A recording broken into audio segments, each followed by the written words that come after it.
Hello, Taylor here with an experiment. I'm trying something totally different. I thought about tempera paint. I know it's chalky. I know it has a texture of liquid starch. It's wobbly, so it looks kind of curdled. It looks like liquid starch. I was going to add gloss medium, but I thought, it's kind of expensive, and if you're using tempera paint, you might want something a little bit more economical. Therefore, I went with the Jot, which is a dollar store brand. 3 of these for $1, so you can't get too much cheaper than that. Also, a life hack is these will come on those little plastic things. If you pop the top off and then pull them out, it's a whole lot easier than wrestling with it. You can go to my Lilac Bay TC Instagram for a picture of that, because I, of course, didn't bring it in here, and it's silly to do that now. I'm hoping to make this a pretty quick video. I basically used about equal parts of tempera paint with PVA glue. This is washable, that's washable, so don't get your painting wet after it dries. It will open back up. Oh, I forgot my pouring cup. I'll be right back. So pretty much everything here can be bought at the dollar store. These plastic cups are $1 for a bunch of them, like I think 20.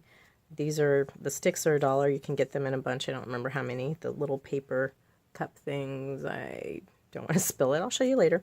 Those also come for $1. So this is basically dollar store pour. These cookie sheets are $1. So there you go. Can't get any cheaper. So on that note, let's move on with a pour and see how it goes. I have no idea. I watched another gal. You can go to my likes and see her videos. She's got some really cool videos and she's rocking.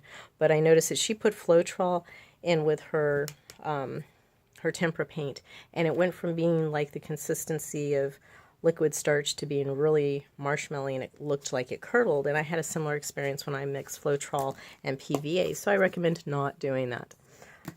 So here we go. I feel like you're too far away. Can we move you closer without showing all the chaos of my garage? There we go-ish. Then I'm going to move that way.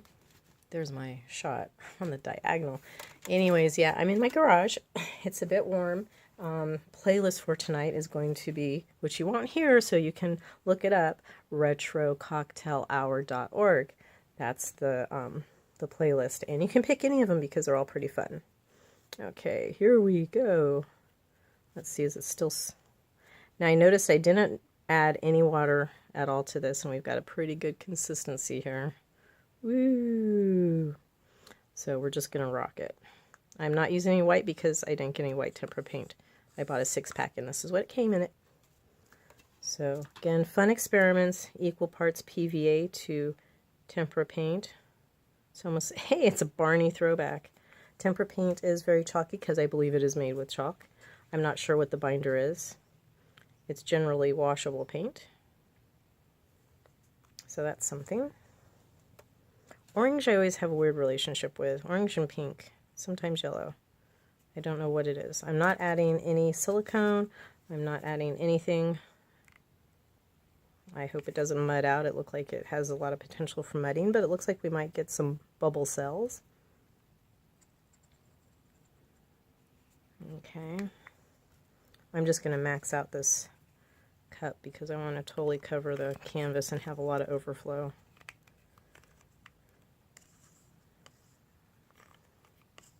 I always use not enough paint, I think. So that's why I don't get the solid cells, because you really need to invest in that paint and let it really settle and spread as much on its own as possible rather than having to move it. I think that's really how you get the best, roundest cells. Most round, whatever. So I hope you're having a great day. This is always kind of the semi-boring part of the pour. All the action is in the actual pour itself. So you can kind of see that kind of goo, sticky gooiness it's got to it. And that's where I say it was like liquid starch has kind of got that goo to it. So I don't know what their binder is, and I don't think they have the ingredients on the... No, it's just certified not to be toxic, and don't drink it, whatever. Okay, let the fun begin. Here we go. 4 minutes in, almost 5 minutes in, and I'm still blabbing. And I don't have my hair dryer, but that's all right. I'm thinking, whoops. Oh, wow. One of my pours is not going to be a pour, but it's going to be a drag. So I want to see what kind of patterning you get from just doing this all over a canvas? Well, now we know. Okay, so I'm going to let that settle a minute. I'm going to put down, oops, get that out. Okay, that's no more level than the other thing. So I have some places. Interesting. So it's not adhesing to the canvas. I don't know if you can see that, but see those little dots? So there's some type of resist by virtue of what? I don't know. We'll find out. Hopefully that won't happen when we let it go. So we got a lot of action going on there. Of course, everything near the edges is going to go away. Everything in the center. And usually I would drag something back through the center a few times to give it more visual interest. Okay, we'll just let that do its thing. Give it a sec. See, I still didn't really use enough paint really to give it a solid flow that would give us optimal sellage. But I don't know that we'll get cells with this medium. Losing some interesting stuff. Still kind of has that marshmallowy texture. Kind of, you know me, I just roll those corners. Still super duper thick. Even though it was, it's very low viscosity, so to say. And this you can finger paint with. It muds out very quickly, something to observe. I don't want to lose some of that, so the corners will be a bit on the ugly. It doesn't roll, it feels jelly-like. It has a lot more motion in it, but I'm afraid of mudding it out, so I'm not going to move it anymore. Yes, that was more than enough paint and glue. So, hold on, I'm going to put you on hold with my nose. Let's see. Oh, you really can't see that, can you? This lighting just really bites. Oh man, you can't see the vibrancy of the purples or anything. I'm going to bring you down and watch me be all wobbly. Sorry. Come out of there. Don't turn off. Don't do anything weird. Oh, you saw my junk. Focus, would you? So we've got purple here. Yeah, I'm not sure why the lighting is so bad. It's usually not this horrible in here, but it is horrible. Focus, focus. So it looks like it's got some cell action.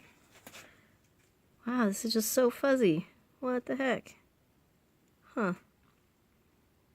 I don't know. Autofocus is on and it's failing. Whoops, what did I do? Okay, so anyways, there it is. I'm going to go ahead and give it a... I can't get you in there. Let's see if we can without mucking everything up and showing all of our junk in our... So I'm going to use my embosser to pop any bubbles, although I don't really see bubbles. I do see some cells, so that's, again, pigment weight. We can attribute any cell creation to the weight of the pigments. You see it's so liquid, but it's very much like liquid starch to me. Nothing's popping, things will move, see it still moves. So it's still pretty thick, so I don't know. This will probably take a while to dry. It's in the upper 70s in this garage. I don't know about humidity. Sorry about the lighting, and I don't know what to do to rectify that. Do I do that? Does it get better? No, God, no better. No better. Oh, and now you're upside down. That's fabulous. Oh, right yourself, right yourself. Okay, sorry guys. Yes, technology is joyous. Whoa, what the heck? Okay, so that's the gist of it. Talk about really strange. And that's 9 minutes of your life. Hopefully you just fast forwarded the heck out of it. I'm really sorry for, I don't even know what's going on here. Well, that's better-ish. Thank you for dropping by. Go play with some paints. Keep it cheap. Keep it weird. I will post this on my Lilac Bay TC Instagram when it's dry. Have a great one. Bye.